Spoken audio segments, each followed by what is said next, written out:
Welcome back to another episode of the Wild Wisdom Podcast. I'm your host, Alyssa Finnig, and I'm thrilled you're here with me today. We're going to dive into the practices of energy medicine and intergenerational healing with my dear friend and energy healer, Karen Hellman. Personally, I really didn't have much of a grasp of what energy therapy was until more recently. I had some sessions with another dear friend who does fantastic energy healing work, but maybe I wasn't ready or aware of the shifts at that time. One day I was introduced to Karen and decided to try some things that she offered, mainly to help me understand what exactly things like Akashic Records readings entailed, what a combination of myofascial release and energy therapy might be like. I felt the shifts immediately and saw the parallels. It was absolutely a tremendous experience. So now I'm a believer. And I always recommend energy therapy to my private yoga therapy clients and often include it in their programs. So I'm excited to have my guest, Karen Hellman, here today to share more about working with energy and how it can be an extremely healing practice for an individual and across generations. Karen is an energy healer with over 11 years of experience. She started training in energy medicine after traditional routes left her curious and seeking more answers. In her work, she helps people look at patterns in their life, in their family, through traumatic experiences and their suffering.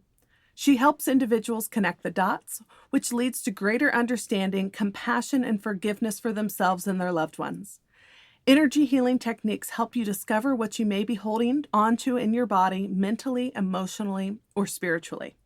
So today, Karen will share her story of her journey to discovering energy healing and ways you can begin working to protect and clear any negative energies that might be attached to you, as well as grounding techniques to keep you aligned and connected.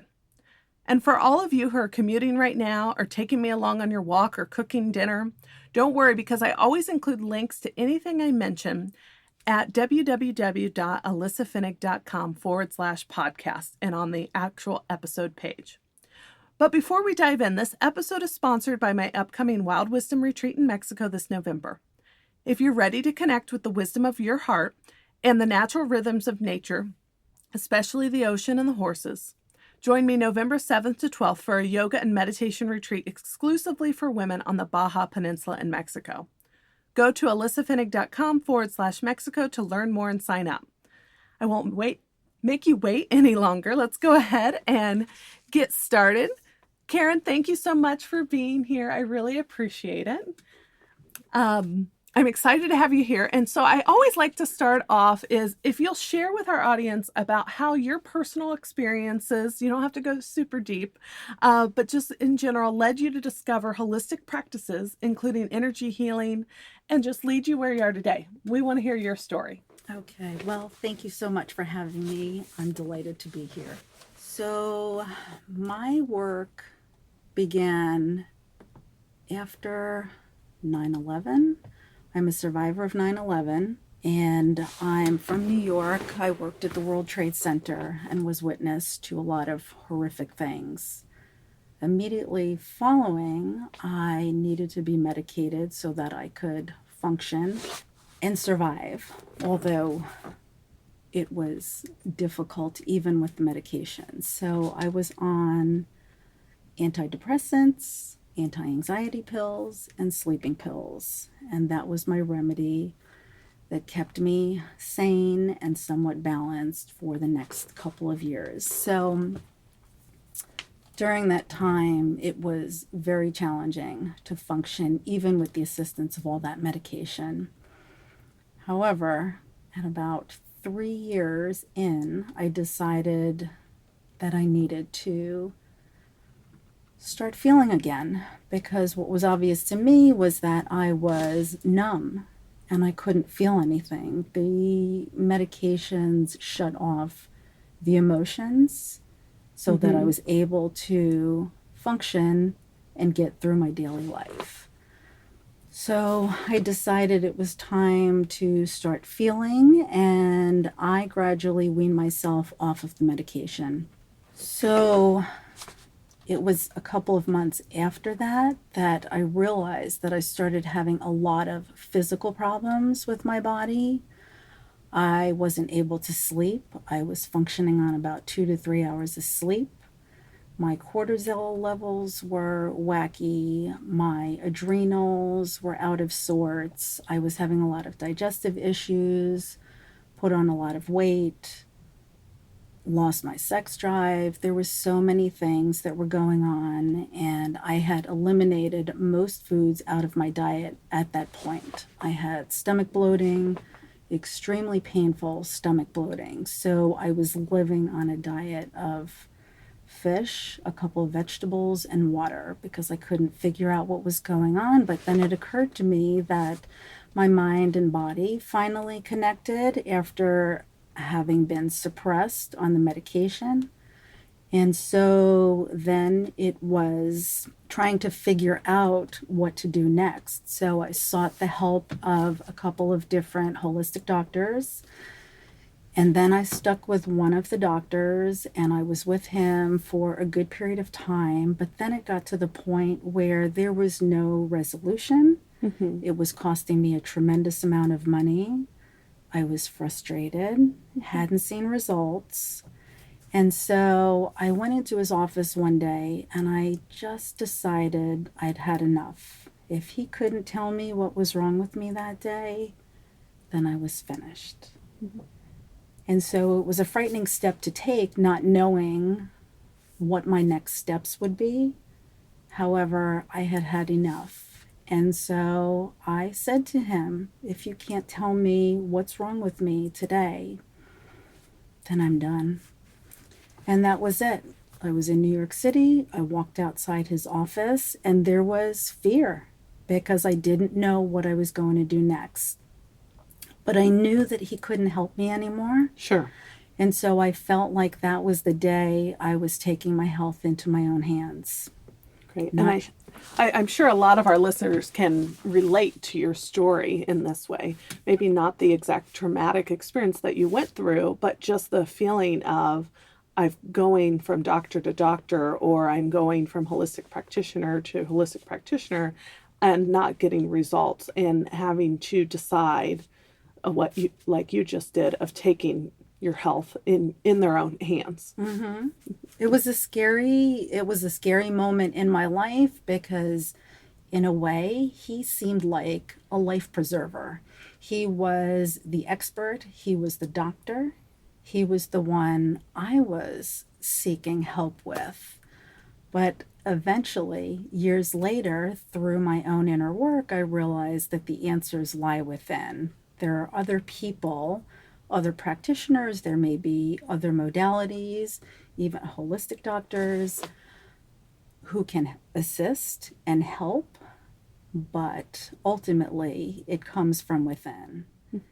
I completely agree. And as a yoga therapist and holistic practitioner myself, and I think you would agree, we're guides and mirrors, not healers. We use that term, and I even introduced you as an energy healer. You are. But we're guides and mirrors because the answers do lie within. But it's oftentimes we need help in finding them. Yes. Yes. Yeah. So after I left the doctor, it took not quite sure how long, maybe a few months, wound up meeting somebody who did Reiki. I'd had a back injury from a long time ago. I was in a lot of pain. She was studying to become a Reiki master. I had no idea what it was, but I was open to it because I was suffering. So I said, sure, I'll try anything. And so she did a Reiki session on me, and I was able to move again. And my thought was, I don't know what this is or how this works, but I need to get me some. I need to see if I can get trained in this. What is this? And then I found a local practitioner and I started going for a few sessions and was pretty amazed at what was going on with my body. And I was able to feel things that I hadn't felt ever because as a child, I wasn't taught how to feel my feelings. They were suppressed. And it was something new and exciting and interesting, and I was curious. And so shortly thereafter, I became trained in Reiki, and that led to the beginning of my path into energy work and holistic healing and different alternatives to traditional medicine. Great.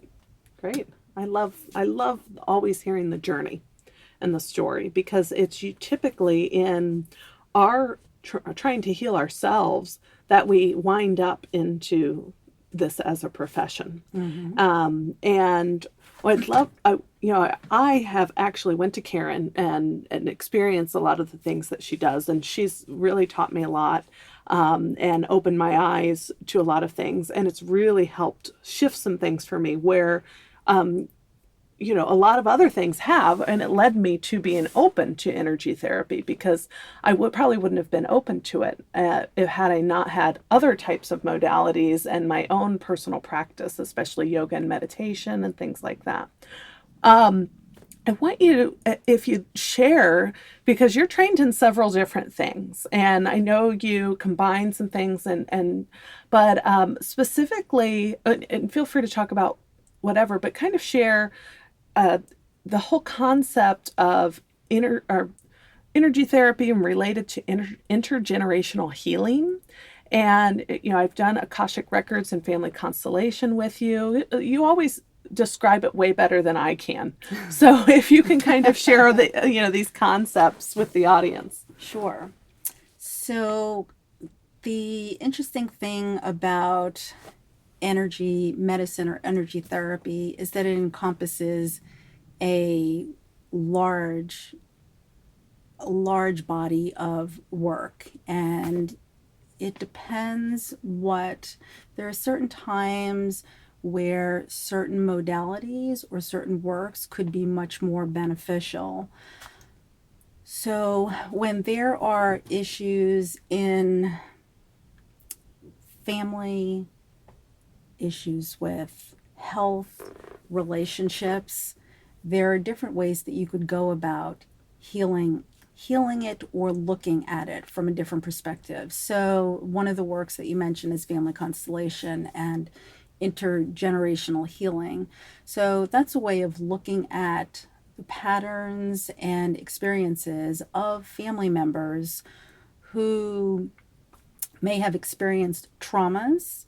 Sometimes there are traumas that are experienced in the family that aren't discussed because there is shame around it.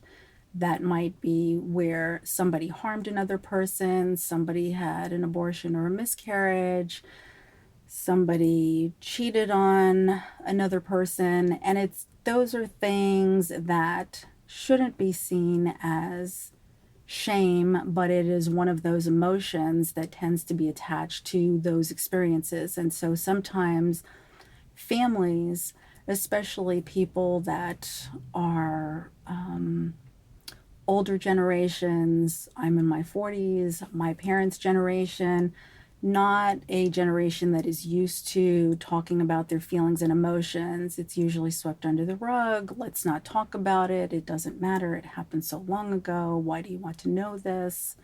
And it's really important to know the family history, although you still can do the intergenerational work without knowing exactly what happened. You don't need to know all of your ancestors. You don't need to know about traumas that happened in the family, because most of us do not. As I said, they're just not spoken about. So sometimes it's hard for us even to ask of our parents or grandparents for that information, because it's obviously painful for them to discuss, or they've tried to forget about it. So you don't need to know all the information. The work still can be done. But in doing this work, if I was working with a client, there would be an intake. And so where it's just you and I talking and looking at the family history, looking at both sides. Where were the traumas in the family? Were there divorces? Were there miscarriages? Were there abortions? Did somebody go off to war and not come home? Did a parent or a grandparent have a first love before they married your grandparent or your parent? So all of those experiences have, it's traumatic, and sometimes, even though not talked about, there are emotions that are underlying, there's an undercurrent. And so even though those experiences happen to them maybe 40, 50, 60 years ago, the energy still remains in the family. So if that experience and the emotions and the trauma from that are not acknowledged, it remains somewhere in the family. And so somebody else in a future generation will pick up that energy. A lot of times, if there is a break, we call it a break in the bond with a parent or a mother. So if a child has to be hospitalized when they're first born, and they're not brought home for a couple of weeks, they're not having that connection with the parents 24/7. And so there's, why are my parents or why is my mother, on a subconscious level with the infant, why is my mom not here? My mom's here sometimes, and then my mother leaves. So this is pre-verbal, but the subconscious lives on in us, and all of that information is recorded in our body. So whether a child is left in the hospital because they need to be cared for because they are ill, the infant is aware that the parent is not there. So it may show up later in life as abandonment issues. And I use the example of even a child that's 2 years old, they're in the grocery store with their mother, and the mother goes to the end of the aisle to go grab whatever she needs off the shelf. That infant sees, that child sees the mother walking away and leaving them. And that also could show up later in life as abandonment issues, even though it wasn't an intentional abandonment. The child needs the mother at that age and sees it as a disconnect. And so sometimes, even when that happens, the child, whether it's a child, an infant, where they're feeling that disconnect with the parent, or a little bit older, they can disconnect themselves. And so then when the parent tries to connect with them, the child feels as if, oh no, I feel like you left me, I can't trust you. And then there is that disconnect that the child's feeling towards the parent. The parent may sense that, and then the parent is disconnecting from that child. It's not intentional, but there are emotions that we're feeling in the body. And so that may show up later in life. And also, we can repeat the same patterns of our parents. So, whether they're, or grandparents as well, if there is somebody that has an addiction issue of any kind, if grandpa had an issue with alcohol later in life, again, if that's not addressed or acknowledged, later in life, a grandchild could pick that up. Not necessarily with alcohol, it could be another type of addiction. And so that needs to be addressed. A lot of times we're just carrying the energy of the experiences from our ancestors, and that can hold us back and create negative patterns in our own life. And definitely we see that is totally true for addiction issues. And having went through Family Constellation with you and having the physical experience of releasing pain, and I never mind talking about this, but I was really surprised, not so much with, feelings with my mother. I wasn't so surprised about that. But because I was the only one that my uncle told his story of Vietnam, and especially when he was medevaced and everything and what he saw, I interviewed him as a young child. And my mom told me I was the only one he ever told the story to. And I'm very empathic, but you don't know that as a young child. I know that now. But now that we've reconnected because of my work and teaching yoga therapy to veterans, we reconnected. And he consciously, of course, told me one day at lunch, and I had no idea I was holding that for him. until we went through the family constellation. And when you kind of guided me through releasing that back to him, I physically felt pain release from my neck and shoulders. Mm-hmm. And that was profound. I mean, I can't even, it's hard to even explain, but I would have never thought anything like that, but it explains why we have a connection. Mm-hmm. Yes, we are all energy and we can connect to people even when things are going on a national level or things that happen in the world. It touches your heart, and whether you get very emotional about it, you just feel inclined to help. There's something, we're human, we're energy, and we connect to people. And so even same thing with ancestors. We don't know our ancestors, all of them. And so there is something energetically that we're either drawn to, there's something about their experience. And so we can carry either the pain from their experiences, we can, we call it identifying with another relative's experience. Similar to you, my father's brother was killed in Korea. I'd never met him, but I was carrying my father's pain from that experience. Mm-hmm. He wasn't able to deal with it. It was too painful for him. He was a child when that happened, and he had no coping mechanisms, no coping skills. And so he's from that generation where let's just stuff it down and not deal with it. And my grandparents didn't know how to deal with it. It was the second loss that they had of a child. And so they were grappling and they didn't know. So my father has been carrying that burden his entire life. And whenever he would talk about it, I would feel excruciating pain. Not physical pain, but emotional pain. Mm-hmm. And I didn't understand it years ago why I felt that way, but it lives within me, his pain. And we're connected genetically. It's everything gets passed down. Mm-hmm. Mm-hmm. And so those experiences that our ancestors have, it doesn't matter if it's through divorce, if somebody was jailed, if it was years ago and somebody stole land from somebody else or took money from somebody else, harmed somebody else, that will show up somewhere else in the family. And it has to be released. And the good thing is that there are ways to release it so that we don't have to walk around being burdened with somebody else's emotional issues or physical issues. And I'm glad that you started talking, about the ancestors and everything. I'm very connected to indigenous cultures, Mm-hmm. especially our Native American cultures through friends of mine, and just have a calling to connect with all of that. And I was talking with a friend the other day who's Lakota, and she's like, we respect the land because when we're walking on our ancestors. Our ancestors are watching and supporting us and things like that. And there's a strong connection. And I know you believe that, and I do too, deep in my soul.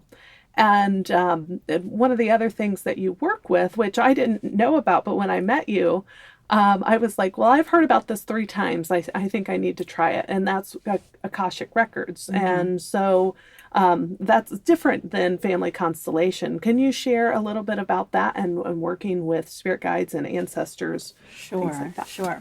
So the Akashic Records is a really interesting way of also looking at patterns and blockages, areas where we're stuck in our life. So it is a unique way of going into the records. The records are basically a blueprint of our soul. So even though I am Karen in this present life, I have had many lifetimes. And so there have been certain experiences in my life where I was stuck or blocked financially, health-wise, traumas. And so it was a way for me to look at why these things were happening to me in my life. So when you go into the records, when the practitioner goes into a person's records, they're accessing the records by using a spiritual prayer.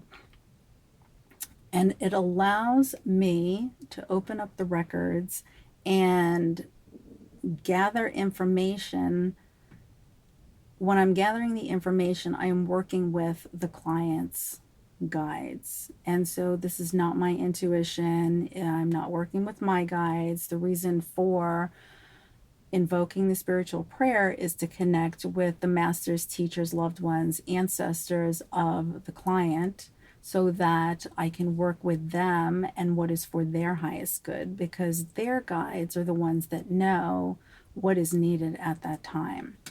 So in the records, it holds information to the soul.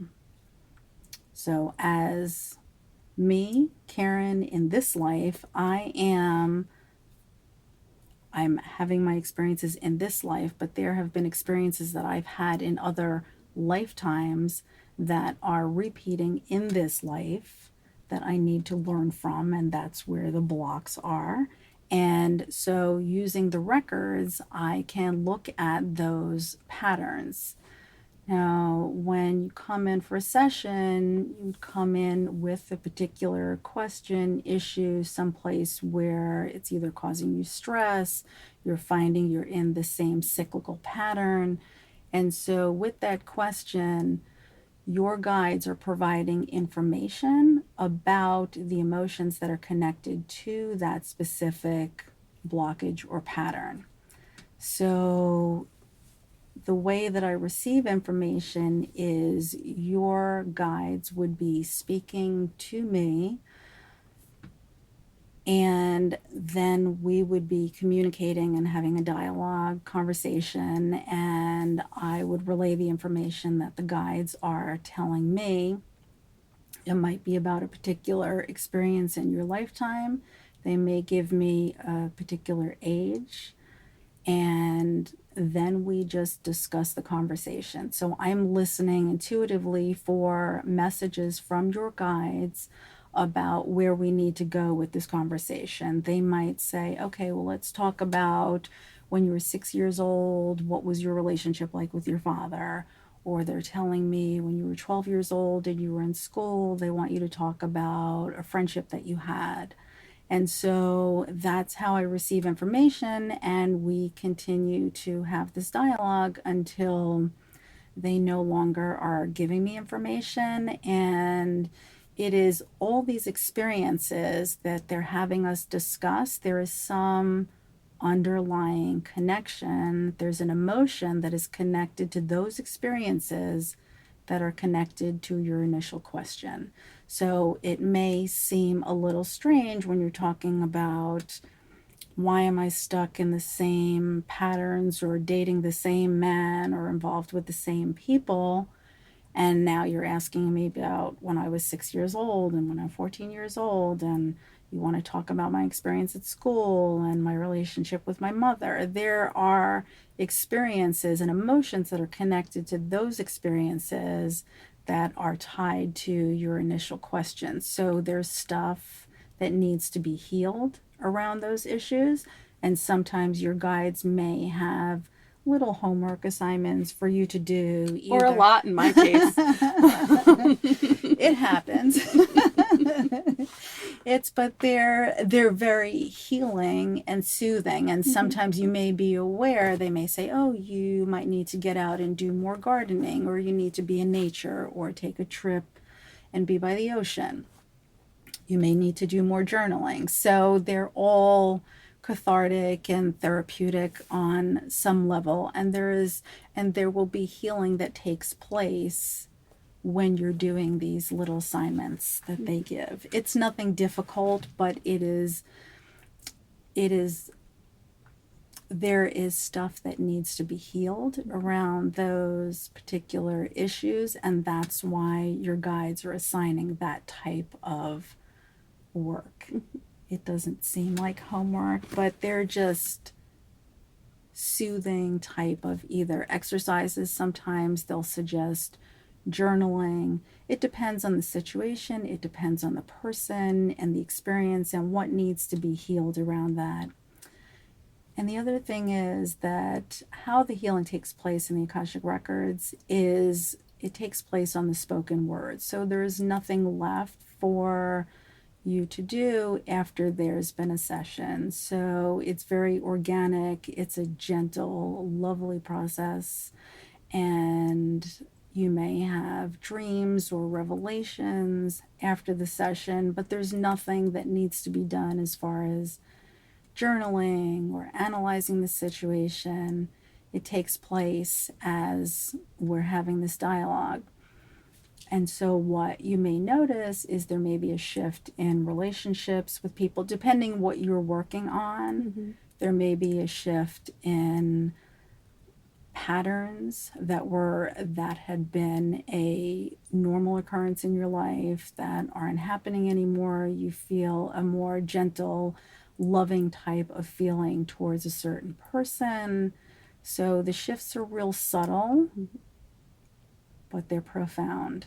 Sure. And having done Akashic Records is what really helped me figure out, you know, just it's stuff that you just don't think about or you just ignore because you keep going. Mm-hmm. And for me personally, it was our session, and what that's probably what led us to our meeting, firmly believe in things like that, is bringing up when my sister was hit by a car at 8 years old, or I was 8 years old. Mm-hmm. She was going on 4, and how that profoundly affected my childhood and goes into lingering things that affect me as an adult, which I would have never put those pieces together.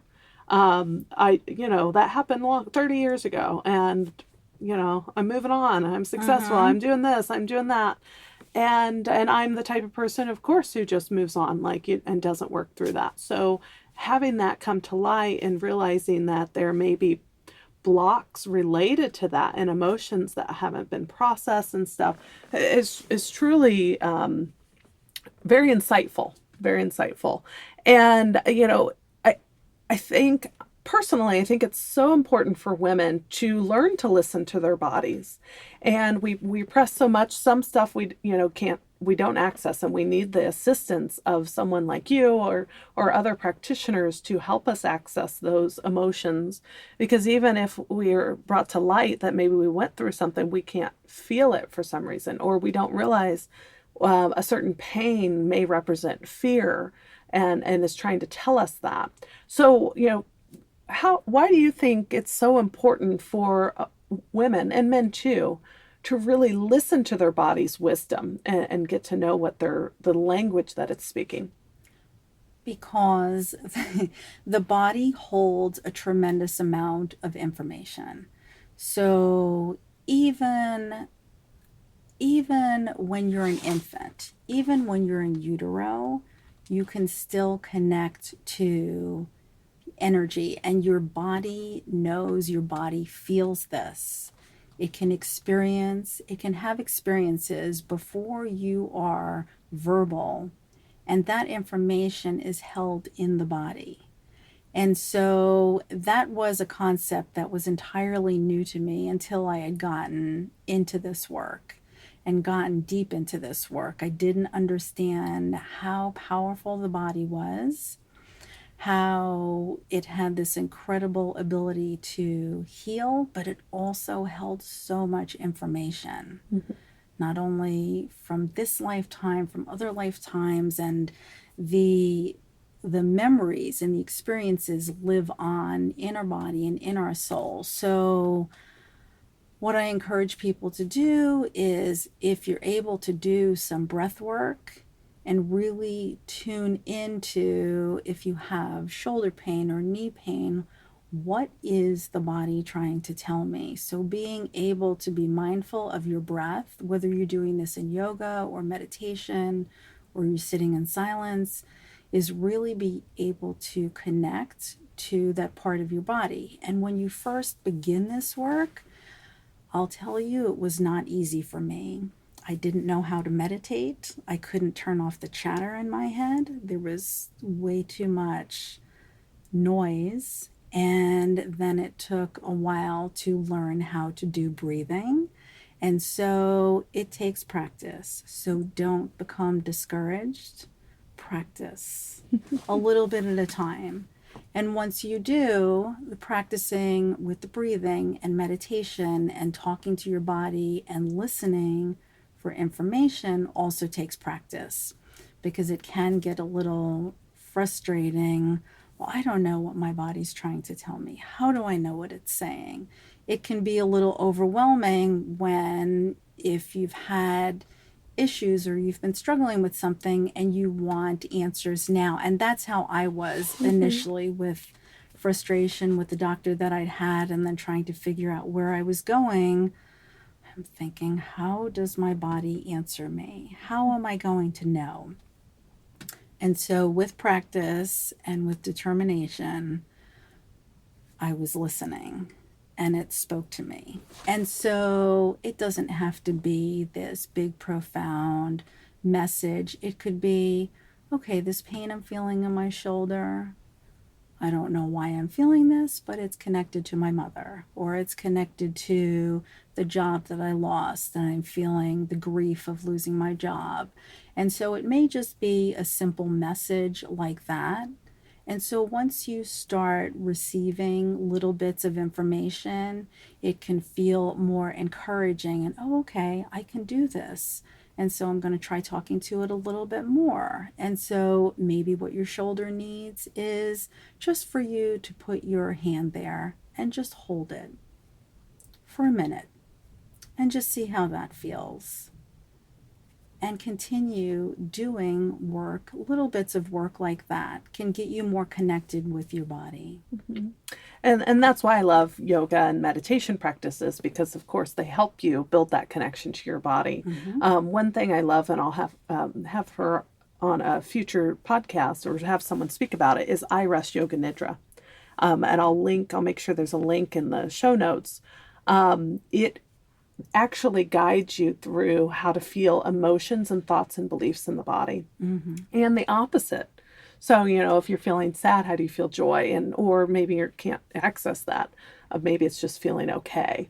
And so it's a great tool. And so, but I like all the different approaches to accessing it. But the core is creating a relationship with your body. Mm-hmm. And so, some of the ways that our listeners can also begin, you talked about listening and talking to the body and start conversing. What are some other ways that listeners can begin doing some things to work with their energy, to ground themselves, to protect themselves, anything like that? Sure. Well, grounding, I think, is a very important part of one's day.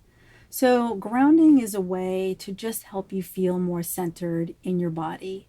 And people do that in a variety of ways. Some people have a morning ritual, some people do yoga, they meditate, they pray. Others can feel their feet on the ground, so you can make it a practice of just feeling your body connected. And you could do it while you're sitting, you can do it while you're standing, is feeling your feet connected to the ground. You can envision roots, large tree roots coming out of your feet, and that's just connecting with the earth and sinking deeper and deeper into the earth. Those are some ways to begin grounding and centering yourself. Once you tend to feel grounded, it's a way that you can begin your day where you're feeling connected. You could ask also the earth, if you're standing out in the dirt or you happen to be, well, there are no beaches around here. None. No, but our listeners are all over the world, so there may be near a beach. Yes. So just not here in Indiana. So if you are on a beach, yes, just a great way to ground is being in the water, being on the sand, and just really feeling yourself connecting with the energy of the earth. And it doesn't have to be on a beach or sand. You can feel that when you're standing in your living room or you're sitting on your couch, and just feel yourself, feel your feet connected to the earth, and imagine bringing that energy up from the earth and connecting it with yours, and then your energy connecting with the earth energy, and then just this beautiful flow of connecting with one another's energies. Great. And you've talked to me before about protecting and shielding, especially as an empath. Yes. And can you share a little bit more with our audience about what that entails. Sure. Shielding is crucial, especially for anybody that's an empath. So we are walking around in a world where there's a lot going on. Let's say, for instance, with everything that is going on politically in the world, when there are hurricanes, tornadoes, we feel as a collective the energy. You can feel the sadness, you can feel the anger, you can feel the emotions as a whole. Because when the whole world is feeling this, or the whole nation is feeling this, you can sometimes feel heavy, and it's not even your own emotion. You may be connecting to those experiences. So, that as a whole, that's the grander picture. But just through everyday life, you're encountering people. Somebody may have had a bad day, somebody may have had an argument with their partner. You've had a stressful day at work. So when these things happen, you can feel the energy. You might walk into a room and you get that feeling, oh, this does not feel good, I need to leave. Or you could walk into a room and the energy feels really good. You feel drawn to somebody because their energy and their vibration is higher. So when there's a lot of arguments, negativity, stress, that creates a lower vibration. And so when you're around people that have those lower vibrations, or you're in a situation where there's a lower vibration, there's anger, frustration, it can enter into your energy field. And so we have an energy field that some people's energy field around them is larger than others. So it can enter into that energy field and in your space, and it can attach to your body. You may feel the stress that somebody else is feeling. You may feel the anger from somebody else's argument. So what I recommend for people to do to shield themselves, they can shield themselves in a couple of different ways. One, you can call in Archangel Michael. He's the angel of protection, and so you can ask him to protect you and put up a shield around you. You can also envision a shield around you, a shield of white light, something bright like the sun, and just feel that around you from the top of your head to the bottom of your feet, and just feel that light and that protection around you. You can also put up a mirror of protection reflecting outward, similar to envisioning a shield or a light around you from your feet to the top of your head. So you can envision a mirror reflecting outwards so that energy doesn't come into your space and it just gets reflected outwards. So there's a couple of different ways of shielding yourself. I recommend doing that before you leave the house, just because there's so much happening in our world today, and you don't want to carry somebody's emotions, especially if they're heavy. You don't want to be walking around with that. So I recommend doing that. And then at the end of the day, just either you can ask Archangel Michael to clear that energy from your field and from your physical body, or you can just envision that shield just dropping into the earth and just allowing it to fall from around you, and then put up a new shield and begin your next day. Great. I think that's important. I know for me, I have to practice it more regularly, but as just people going through the world, I've seen it in my clients too, and of like you're taking on everybody, especially if you're taking care of and giving to everybody, but also for holistic practitioners who are working with people, or healthcare practitioners who are working in hospitals and working with people who come and they're sick, and you're taking all that energy, and that's not taught in the Western medical model. I think it's important because a lot of my clients are healthcare practitioners who come see me for yoga therapy. So some of the time we're teaching them these things. Is there anything else you want to share with our audience? Any final thoughts or suggestions? I would say to try, and this is a practice that I've used in my life, and my experience with 9/11 really taught me about how to do this. And it wasn't for many years, it took me a long time before I was able to do this, is being able to see each experience as a gift. And so while I was going through the trauma and trying to put my life back together, um, I could not see that as a gift. Not at all. However, through a lot of the deeper work that I've done and the meditation, I realized that that experience as a whole helped me transform my life and really was what put me on the path to healing my life. It wasn't about becoming an energy healer, an energy practitioner. It was really about healing myself from the inside out. There were so many more pieces to the picture, to the larger picture. It wasn't about just healing from that experience, it was healing my family, it was healing my ancestors, it was healing a lot of stuff, acknowledging and feeling a lot of the yucky stuff from my early years. And that was what helped me transform, and being able to see that experience as the biggest shift that's ever happened in my life, and look at all the opportunities as far as being able to heal not only myself but family members, heal my family as a whole, not just myself and my immediate family, but doing the generational work too. There was so much pain and suffering that this was an opportunity for me to do some really profound work and just see that experience as my biggest life lesson.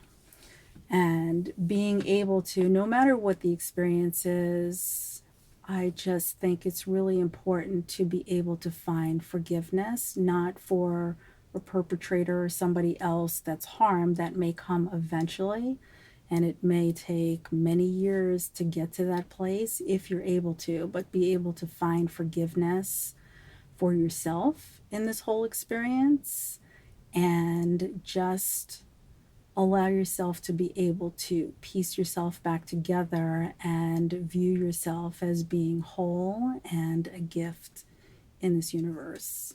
Great. Well, thank you, Karen. I appreciate your sharing of all of this. It's very important for everyone to hear the stories of, because we all have our stories, and for everyone to hear how things have been helpful, because everybody's at a place in their journey.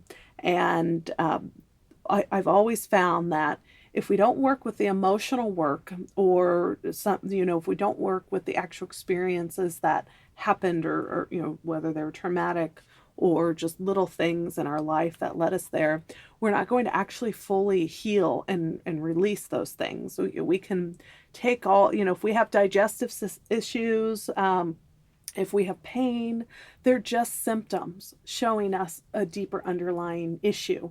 And we can take all the supplements in the world, and sometimes we need to function while we're working on things. Mm-hmm. But getting to the deeper root issues and helping release that, which takes a long time, that's what can really provide us and help us live the life we really are meant to live. So I appreciate you being on the show today. And for everyone out there, if you're interested in learning more about energy healing, I've included links to Karen's website and Embark, where she does some of her work as well, at the bottom of the webpage for this episode at alyssafinnick.com/podcast.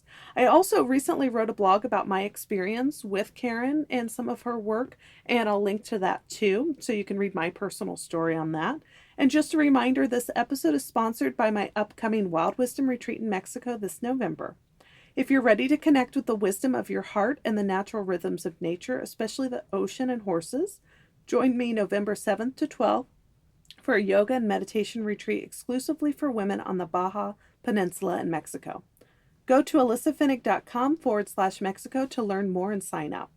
And one final thing, are you subscribed to my podcast? And if you're not, I encourage you to do so today so you're the first to hear when the next one is live every Thursday. Take a few seconds, hit the subscribe button on your phone now, or go to alyssafinnig.com/podcast and make sure you get on the email list to get notified when a new episode is available. I can't wait to see you again, same time, same place next week. Wild blessings.